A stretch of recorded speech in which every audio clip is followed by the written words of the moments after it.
गगन मंडल से उतरे सदगुरु सत्य कबीर, जलज माही पोढ़न कियो सब पीरन के पीर। सर्व सृष्टि के रचनहार कबीर परमात्मा चारों युगों में इस धरा पर आते हैं और आम साधारण व्यक्ति की तरह लीला करते हुए मानव समाज को सद्भक्ति मार्ग देकर चले जाते हैं। आज से लगभग 600 वर्ष पूर्व कलयुग में अपने वास्तविक नाम कबीर नाम से सतलोक से चलकर कबीर प्रभु जी काशी के लहरतारा नामक तालाब में एक कमल के फूल पर सन 1398 ईस्वी संवत 1455 में ज्येष्ठ मास की पूर्णिमा को ब्रह्म मुहूर्त में प्रकट हुए थे। उन्हें नीमा और नीरू नाम के जुलाहा दंपत्ति ने पाला था। बात 1403 ईस्वी की है, जब कबीर प्रभु जी 5 वर्ष के थे। बालक रूप परमेश्वर कबीर साहिब जी ने 5 वर्ष की आयु से ही अपने अद्वितीय आध्यात्मिक ज्ञान में उस समय के सुप्रसिद्ध विद्वानों, ब्राह्मणों, काजी और मौलवियों के छक्के छुड़ाना शुरू कर दिया था। उन्हीं में से एक लीला है परमेश्वर कबीर जी द्वारा 104 वर्षीय काशी के सुप्रसिद्ध ब्राह्मण स्वामी रामानंद जी को गुरु धारण करने और उनको अपने अनमोल सत्य ज्ञान का उपदेश प्रदान करने की। रामानंद स्वामी जी रोज ब्रह्म मुहूर्त में गंगा घाट पर नहाने जाते थे। एक दिन ऐसे ही जब वो नहाने गए, जैसे ही स्वामी रामानंद चलकर नदी के किनारे सीढ़ियों से उतरने लगे, स्वामी रामानंद जी के पैर के खड़ाऊ कबीर प्रभु के सर पर लगते हैं। बालक कबीर जोर जोर से रोने लगे। रामानंद जी के चेहरे के भाव बदलकर चिंता वाले हो गए। वो नीचे की तरफ झुके। जैसे ही रामानंद जी झुकते हैं, उनकी गले की कंठी, जो कि एक तुलसी के मनके की होती है, पौड़ी पर बैठे कबीर जी के गले में डल जाती है और स्वामी रामानंद जी रोते हुए बालक रूप में परमेश्वर के सर पर हाथ सहलाते हुए बोलते हैं, ये क्या अनर्थ कर दिया मैंने। रो मत बेटा, राम राम बोलो। राम राम।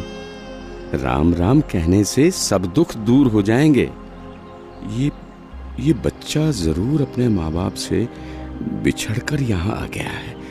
ऐसा करता हूँ, स्नान करने के पश्चात इसे आश्रम ले चलता हूँ और फिर इसके माता पिता के बारे में पता करता हूँ।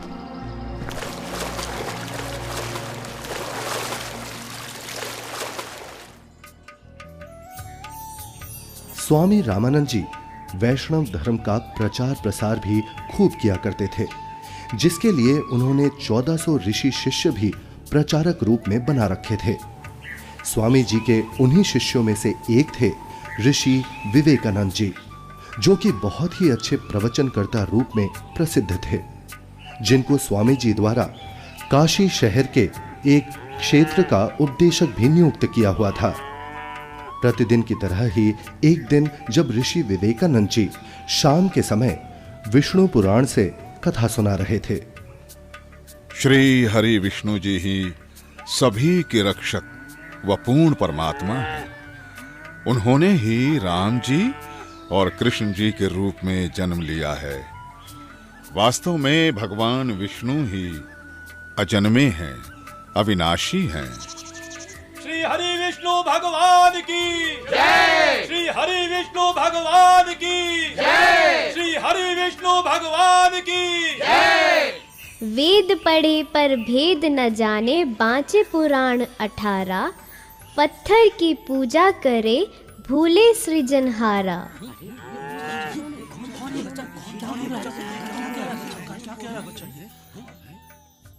हे ऋषिवर, भगवान विष्णु अजन्मे और अविनाशी नहीं है। अब इसमें देखिएगा ब्रह्मा विष्णु महेश की क्या स्थिति है। श्रीमद् भगवत गीता, गीता प्रेस गोरखपुर से प्रकाशित है। संपादक हनुमान प्रसाद पोदार, चिमनलाल गोस्वामी। प्रकाशक एवं मुद्रक हैं गीता प्रेस गोरखपुर, गोविंद भवन कार्यालय कोलकाता का संस्थान। अध्याय 4 चल रहा है, 123 पृष्ठ पे। भगवान विष्णु अपनी माता दुर्गा की स्तुति कर रहे हैं, तुम शुद्ध स्वरूपा हो, ये सारा संसार तुम इसे उद्भासित हो रहा है, मैं ब्रह्मा और शंकर हम सभी तुम्हारी कृपा से विद्यमान हैं। हमारा आविर्भाव माने जन्म और तिरोभाव माने मृत्यु हुआ करता है, हमारा तो जन्म और मृत्यु होता है, केवल तुम ही नित्य हो, जगत जननी हो, प्रकृति और सनातनी देवी हो। अब इसका क्या अर्थ है? ब्रह्मा विष्णु महेश नाशवान है, इनकी जन्म मृत्यु होती है। हे ऋषिवर, भगवान विष्णु अजन्मे और अविनाशी नहीं है। शिव पुराण में लिखा है कि निराकार परमात्मा आकार में आया, वे सदा शिव काल रूपी ब्रह्म कहलाया। उसने अपने अंदर से एक स्त्री प्रकट की जो प्रकृति देवी, अष्टांगी, त्रिदेव जननी, शिवा आदि नामों से जानी जाती है। पवित्र शिव पुराण ये गीता प्रेस गोरखपुर से प्रकाशित है, सचित्र मोटा टाइप, केवल हिंदी। संपादक है हनुमान प्रसाद पोदार। और ये प्रकाशित कहाँ से है? प्रकाशक एवं मुद्रक हैं गीता प्रेस गोरखपुर, गोविंद भवन कार्यालय कोलकाता का संस्था। अब देखना ये रुद्र संहिता का, अब हम छठा अध्याय पढ़ रहे हैं 101 पृष्ठ पे। देवर से एक समय ब्रह्मा जी बता रहे अपने पुत्र नारद को, एक समय उस आनंद वन में रमण करते हुए शिवा और शिव के मन में ये इच्छा हुई, दुर्गा और काल के मन में, कि दूसरे पुरुष की सृष्टि करनी चाहिए, यानी कोई पुत्र उत्पन्न करना चाहिए, जिस पर सृष्टि संचालन का महान भार रखकर हम दोनों केवल काशी में रहकर इच्छा अनुसार वितरे और निर्वाण धारण करें।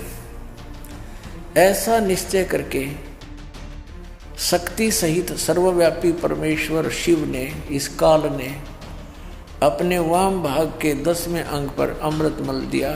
फिर तो वहाँ से एक पुरुष प्रकट हुआ, यानी इन्होंने पति पत्नी व्यवहार किया, काल और दुर्गा ने, और वहाँ से एक पुत्र की उत्पत्ति हुई। देखिएगा 102 पृष्ठ पे, 102 पृष्ठ पे शिव ने कहा, वो बालक उत्पन्न हुआ, उसके कहा कि वत्स, काल ने कहा बेटा, व्यापक होने के कारण तुम्हारा विष्णु नाम विख्यात हुआ। फिर काल रूपी ब्रह्म ने एक काशी नामक सुंदर स्थान बनाया। वहाँ दोनों शिव तथा शिवा अर्थात काल रूपी ब्रह्म तथा दुर्गा पति पत्नी रूप में निवास करने लगे। भगवान विष्णु इनकी ही संतान है।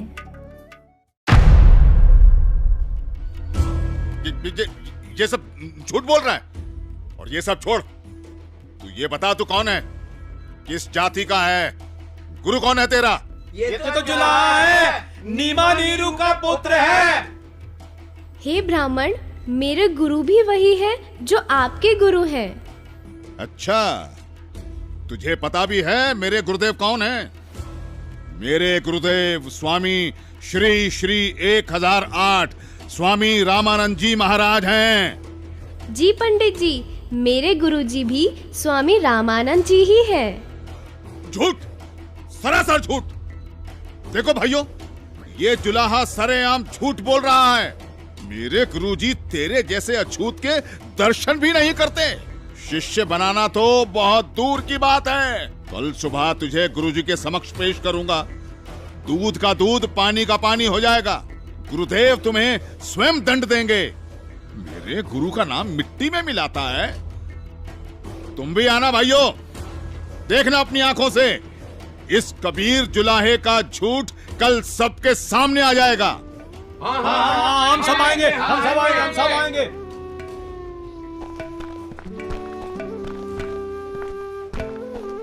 अरे पंडित जी, कम से कम मेरे सवाल का उत्तर तो देते जाइए। विवेकानंद सीधा रामानंद जी के पास पहुंचा और उन्हें सारी बात बताई। रामानंद जी भी गुस्सा हो गए कि आखिर कैसे एक जुलाहा खुद को मेरा शिष्य बता सकता है। हे गुरुदेव, एक छोटी जाति का जुलाहा अपने आप को बड़ा विद्वान सिद्ध करने के लिए भगवान विष्णु जी को नाशवान बताता है। क्या नाम है उसका? गुरुदेव, उसका नाम कबीर है। कबीर? हाँ गुरुदेव, कबीर। हे गुरुदेव, उसने तो हम ब्राह्मणों का घर से निकलना भी दूभर कर दिया है। हमें महाशर्मिंदा होना पड़ रहा है। आज उसने भरी सभा में कहा कि पंडित स्वामी रामानंद जी मेरे गुरुजी हैं, मैंने उनसे दीक्षा ले रखी है। झूठा है वो, सरासर कपटी है वो जुलाहा। वो कैसे मुझे अपना गुरु बताता है? उसको कल लेकर आओ मेरे सामने, और उन सभी को भी बुला लेना जिनके सामने उस तुच्छ जुलाहे ने तेरी बेइज्जती की है। कल सभी के समक्ष उसके झूठ का पर्दाफाश करूंगा।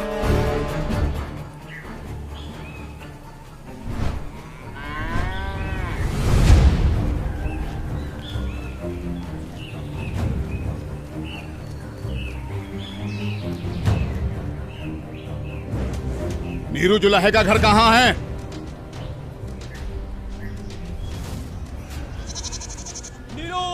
नीरू सुनो।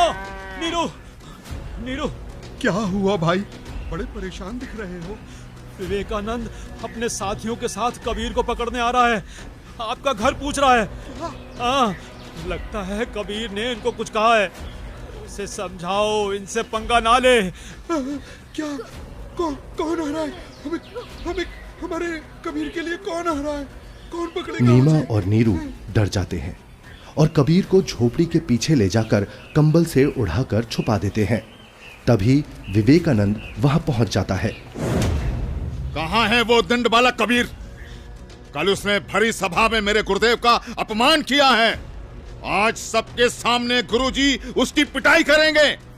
हे ब्राह्मण जी, क्या बात है? इतना क्रोधित मत होइए। हमारा कबीर किसी का अपमान कर ही नहीं सकता। न जाने क्यों आप हमारे कबीर के पीछे पड़े हैं। मेरा कबीर यहाँ नहीं है। अच्छा, अभी पता चल जाएगा। तोड़ डालो इसकी झोपड़ी को और ढूंढ कर निकालो उस अधर्मी कबीर को। रुक जाइए, हम हाथ जोड़ते हैं। हमारे कबीर में कुछ नहीं। घर में घुसकर विवेकानंद और उसके शिष्य तोड़ फोड़ करने लगते हैं तो कबीर प्रभु जी से नहीं रहा जाता। वो सामने आ जाते हैं। सब कुछ तोड़ फोड़ दो, सब कुछ। ये विवेकानंद ब्राह्मण, मैं यहाँ हूँ, झोपड़ी के पीछे। झोपड़ी के पीछे? पकड़ो उसे। पकड़ो। विवेकानंद उन्हें बंदी बना लेता है। फिर जब नीमा और नीरू कबीर प्रभु को बचाने की कोशिश करते हैं तो विवेकानंद उन्हें धक्का मारता है और हिंसा करते हुए कबीर प्रभु को रामानंद जी के पास ले जाता है। विवेकानंद और साथ आए शिष्य बालक को छुड़ाने के लिए बीच में आए नीरू और नीमा के ऊपर भी हाथ उठाते हैं।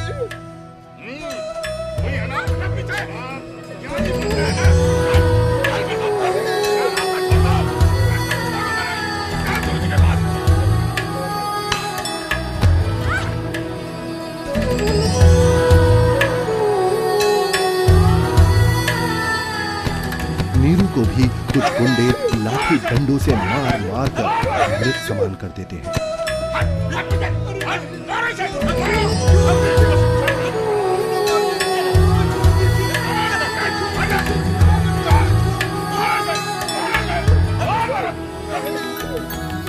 साच कहू जग मार ही, या झूठ कही ना जाई हो। साच न पूरा पावते, ये झूठे जगपति आई हो। एक तरफ विवेकानंद कबीर प्रभु जी को पकड़कर रामानंद जी के पास ला रहा था और दूसरी तरफ रामानंद जी ने अपनी कुटिया के बाहर एक बड़ा सा पर्दा लगवा दिया जिससे रामानंद जी की नजर शूद्र पर ना पड़े। हे स्वामी, आपके आदेश के अनुसार पर्दा लगवा दिया है जिससे कबीर की नजर आप पर ना पड़े। कबीर को इस पर्दे के पीछे ही खड़ा किया है।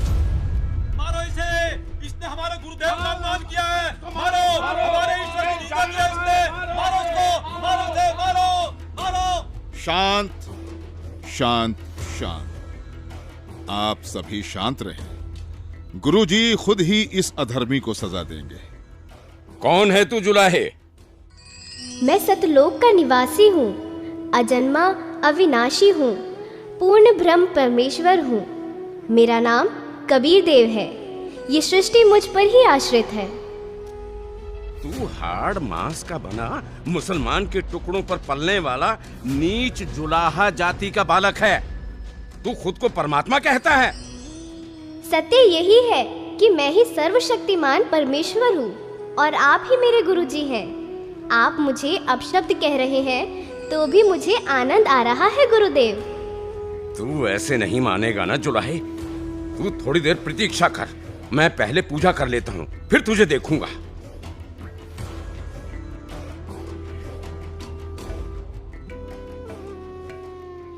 कहीं ये बालक सच में तो भगवान नहीं है, क्योंकि भगवान तो किसी भी रूप में कहीं भी आ सकते हैं।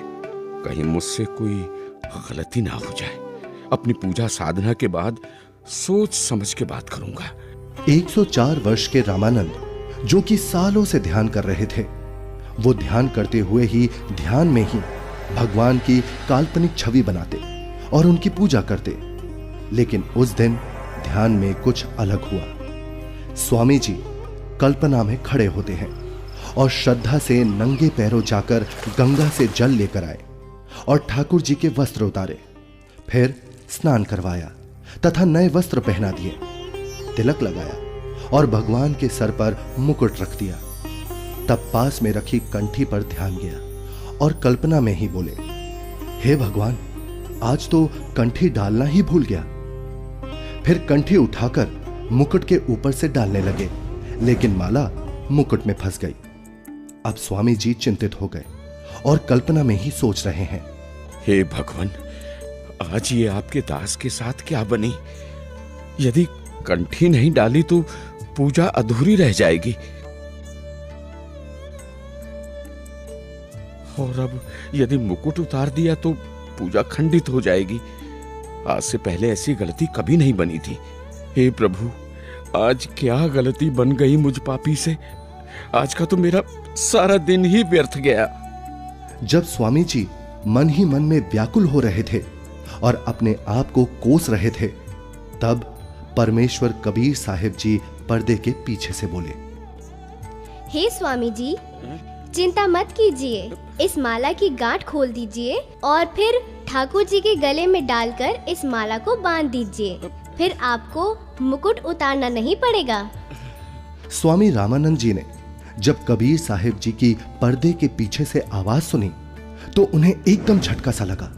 वो एकदम आंखें खोलकर चौंक जाते हैं और मन ही मन विचार करते हैं कि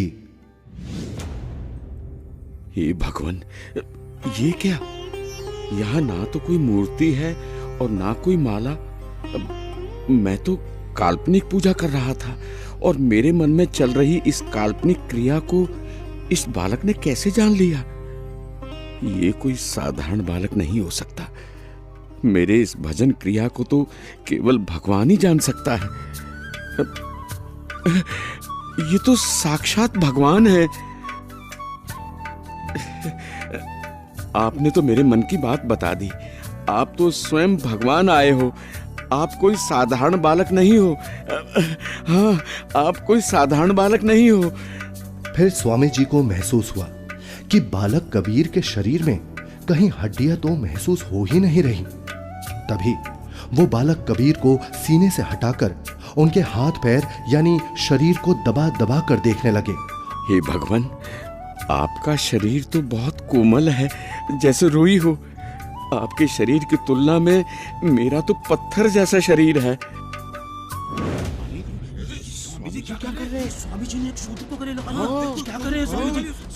लगता है कि बुढ़ापे में गुरुजी का दिमाग हिल गया है, जो शूद्र को गले से लगा लिया।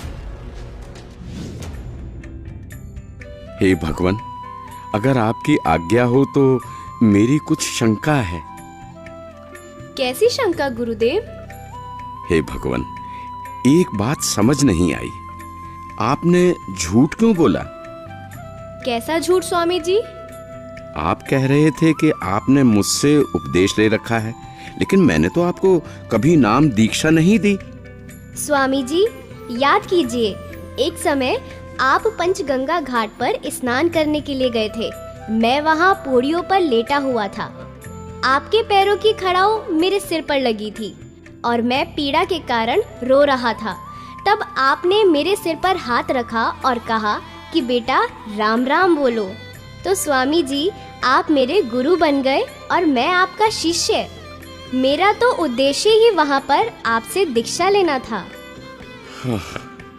हाँ, अब याद आया। परंतु वो तो बहुत छोटा बच्चा था। वो देखिए स्वामी जी, क्या मैं ऐसा था? स्वामी जी ने जिधर बालक कबीर जी इशारा कर रहे थे, उधर 2.5 वर्ष के उसी बालक को चारपाई पर लेटा देख चौंक जाते हैं और बार बार कभी 5 वर्ष के रूप में खड़े परमात्मा को देखते हैं तो कभी 2.5 वर्ष वाले रूप को। फिर आंखें मल मल कर देखते हैं कि कहीं आंखें धोखा तो नहीं खा रही। इतने में 2.5 वर्ष वाला बालक चारपाई से हवा में उड़ा और 5 वर्षीय बालक के रूप में खड़े कबीर साहिब जी में समा गया और 5 वर्ष वाले बालक के रूप में कबीर साहिब जी वहीं खड़े हैं। मेरा संशय मिट गया। आप ही पूर्ण ब्रह्म हैं। हे परमेश्वर, आपको हम कैसे पहचानें? आप किस जाति में उत्पन्न तथा कैसी वेशभूषा में खड़े हैं? कैसे एक छोटे से बालक के रूप में धोती कुर्ता पहने जुलाहा जाति शूद्र वर्ण में उत्पन्न हुए हैं दाता? हे मालिक, हम तुच्छ बुद्धि जीव आपको कैसे पहचाने? अपने इस अनजान बालक की गलती क्षमा करना प्रभु। ऐसा मत कहिए स्वामी जी, आप मेरे गुरुदेव हैं और मैं आपका शिष्य। नहीं भगवान, मैंने आपको पहचान लिया है। भगवान, आपके बच्चे की कुछ और शंकाएं हैं जिनका निवारण चाहता हूँ, यदि आपकी आज्ञा हो तो। हाँ स्वामी जी, बोलो, आपकी क्या शंकाएं हैं? हे कबीर देव, मैं अपने शिष्यों को राम नाम जाप करने को नहीं देता। यदि आपने मुझसे दीक्षा ली है तो आप मुझे वो मंत्र बताइए जो मैं अपने शिष्यों को देता हूँ। स्वामी जी, आप ओम नाम जाप करने को देते हो। आपने जो मंत्र बताया ये तो सही है, लेकिन एक शंका और है, कृपया उसका भी समाधान कीजिए। पूछिए गुरुदेव जी। मैं जिसे शिष्य बनाता हूँ उसे एक चिन्ह देता हूँ, वो आपके पास नहीं है। हे गुरुदेव, आप एक तुलसी की कंठी माला देते हो गले में पहनने के लिए। ये देखो गुरुदेव, उस दिन पंचगंगा घाट पर आपने ही तो अपने गले से निकालकर ये कंठी मेरे गले में पहनाई थी। ये सारी लीलाएं देखकर वह बालक रूप में खड़े कबीर परमात्मा की बातें सुनकर स्वामी रामानंद जी समझ गए कि ये कोई साधारण बालक नहीं है।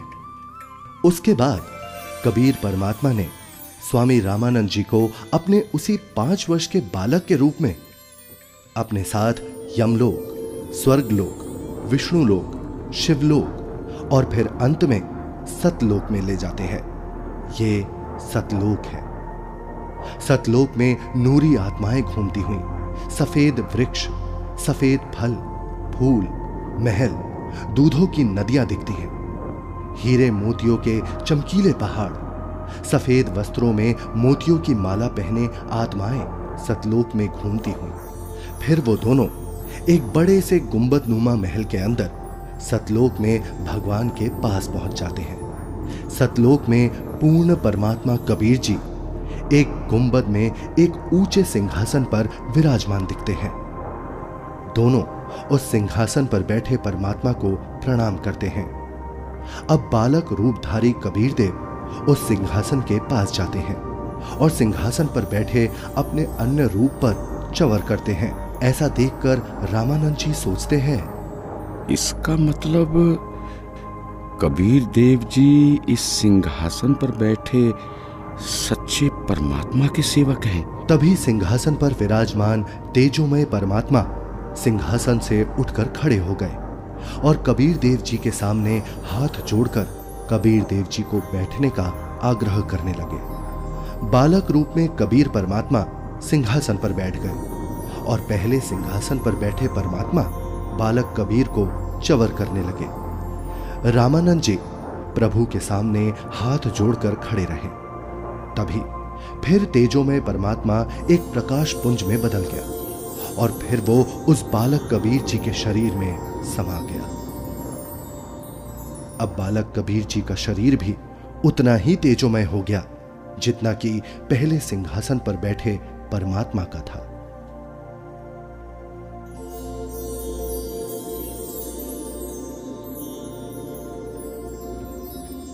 बोलत रामानंद जी सुनो कबीर करतारे, गरीबदास सब रूप में तू ही बोलनहार। दोहू ठोर है एक तू बया एक से दो, गरीबदास हम कारणे तुम आए हो मगजो। तुम साहेब तुम संत हो और तुम सतगुरु तुम हंस, गरीबदास तुम रूप बिना और न दूजा अंश। हे परमात्मा, आप जी स्वयं ही दोनों स्थानों पर लीला कर रहे हो। आप ही निज ब्रह्म पूर्ण ब्रह्म हो। तीनों लोकों में प्रवेश करके सबका धारण पोषण करते हो। मैंने आपका वो सनातन परम धाम आंखों देख लिया है। आप ही परमेश्वर हो, आप ही सतगुरु तथा आप ही तत्वदर्शी संत हो, और आप ही हंस अर्थात अच्छे बुरे को भिन्न भिन्न करने वाले सच्चे भक्त भी हो। मैं आपका भक्त, आप मेरे गुरुजी। स्वामी जी, आप मेरे गुरुजी ही बने रहो। मैं आपका शिष्य हूँ। ये गुरु परंपरा बनाए रखने के लिए अति आवश्यक है, नहीं तो भविष्य में संत भक्त कहा करेंगे कि गुरु बनाने की कोई आवश्यकता नहीं है। कबीर ने कौन सा गुरु बनाया था? इसलिए स्वामी जी, संसार की दृष्टि में आप मेरे गुरुजी की भूमिका कीजिए तथा वास्तव में जो साधना की विधि मैं बताऊं, आप वैसे भक्ति कीजिए। ठीक है परमात्मा, जैसी आपकी आज्ञा। इस प्रकार परमेश्वर कबीर जी ने 5 वर्ष की आयु में ही 104 वर्ष के ब्राह्मण को तत्व ज्ञान से परिचित कराया, और गुरु परंपरा को बनाए रखने के लिए कबीर साहेब जी ने स्वामी रामानंद जी को अपना गुरु बनाया। यह अनमोल ज्ञान जगत गुरु तत्वदर्शी संत रामपाल जी महाराज के सत्संग प्रवचनों से संग्रह किया गया है। संपूर्ण आध्यात्मिक ज्ञान प्राप्त करने के लिए अवश्य सुनिए जगत गुरु तत्वदर्शी संत रामपाल जी महाराज जी मंगल प्रवचन।